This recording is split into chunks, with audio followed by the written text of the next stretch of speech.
And NATO allies have rushed to bolster their eastern flank after Russia's invasion of Ukraine. Thousands of troops backed by air and naval support have been sent to protect allies near Russia and Ukraine. NATO does not have troops in Ukraine, but the alliance has beefed up its defense in countries down its eastern flank in recent weeks. NATO chief Jens Stoltenberg has called on Russia to end the war in Ukraine and withdraw all its forces. Stoltenberg made the comments during a visit to Poland's last air base. He added that while the alliance would support Ukraine in other ways, it would not send troops to combat jets here, as it does not want to become part of the conflict. NATO is a defensive alliance. We do not seek conflict with Russia.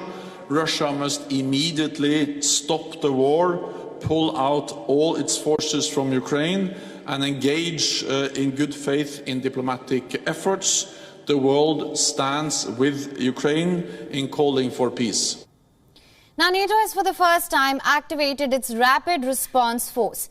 This will add to thousands of troops already sent by allies to eastern members.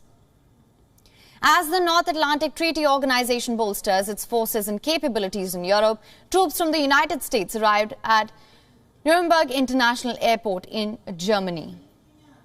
In the face of the mounting international sanctions, Russia continues its invasion of Ukraine.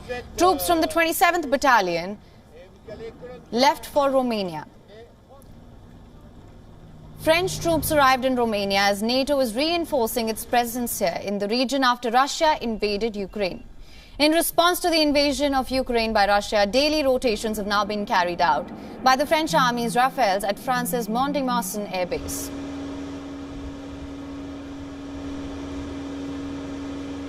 Cette mission, elle s'inscrit pleinement dans la volonté de l'OTAN de défendre le territoire de l'OTAN sur sa façade est et notamment son espace aérien. Et c'est dans ce cadre-là qu'aujourd'hui, deux pilotes de Mont-de-Marsan vont décoller pour assurer cette défense aérienne de l'espace aérien de l'OTAN sur son flanc est et plus particulièrement en Pologne. Belgium prepared to deploy 300 soldiers to Romania as part of NATO's Rapid Response Force. The troops will be under French command and will stay for between 3 to 6 months. The force is made up of land, air, maritime and special operations.